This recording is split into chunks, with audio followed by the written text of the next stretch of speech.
E restiamo a Udine perché ieri siamo andati a trovare il presidente di Arlef, Eros Cisilino, con il quale abbiamo fatto il punto sulle attività dell'associazione in questo periodo per promuovere la lingua friulana. Domenica la presentazione ufficiale del nuovo inno, della nuova versione dell'inno del Friuli. Sentiamo le parole del presidente Cisilino.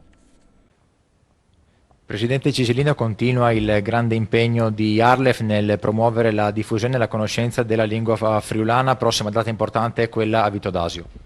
Assolutamente sì, non è l'unica data, avremo una cinquantina di date che sono distribuite in tutto il territorio dei comuni friulanofoni e sono ben 173, a cui si aggiungono anche i comuni che stanno in provincia di Venezia, nella parte diciamo transfrontaliera della provincia di Venezia, e quindi anche lì abbiamo delle attività di particolare pregio per la lingua friulana. Ma comunque il momento principale è proprio a Vitodasio, in friulano lo chiamiamo Viit, e quindi lì insomma, si svolgeranno anche le cerimonie di saluto da parte degli assessori e da parte insomma, di tutte le autorità che presenzieranno alla cerimonia. Ecco, scelta importante è quella di, appunto, di scegliere un piccolo comune di montagna. Assolutamente sì, è un comune che è simbolo della ripartenza, che è un comune che è di montagna, però ha delle caratteristiche anche estese come i comuni di pianura, per cui da una frazione ad un'altra ci vogliono anche 20 minuti, per cui il comune di Vito rappresenta con le sue realtà, con le sue diverse identità territoriali, un po' anche quello che è il Friuli, e quindi per noi ripartire da Vito è un segnale importante e significativo. E altra cosa importante è che l'Arlef punta molto sui giovani, coinvolgendo anche le scuole del territorio. Assolutamente sì, abbiamo diversi premi, alcuni andranno proprio in premiazione in questi giorni, ma tra l'altro insomma, ne abbiamo in programma per tutto l'anno.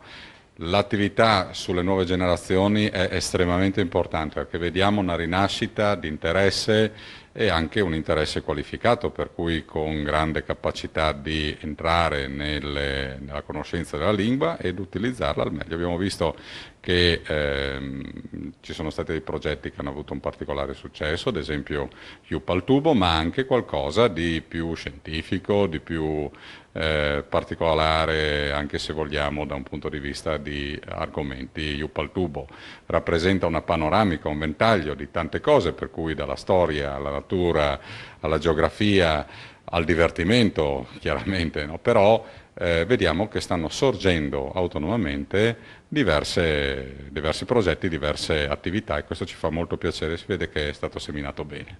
Quindi si può dire che i giovani sono di fatto affascinati dal voler conoscere la lingua friulana. Sono affascinati dalla identità e questo, insomma, speriamo che il fascino poi diventi amore e poi diventi anche fedeltà alla identità friulana, perché è un'identità tra le più antiche d'Europa ed ha delle caratteristiche che direi sono equiparabili a qualcosa che magari può essere più blasonato e più conosciuto. L'identità friulana è un'identità che parte da una storia millenaria e che poi insomma, abbraccia tantissime insomma, caratteristiche.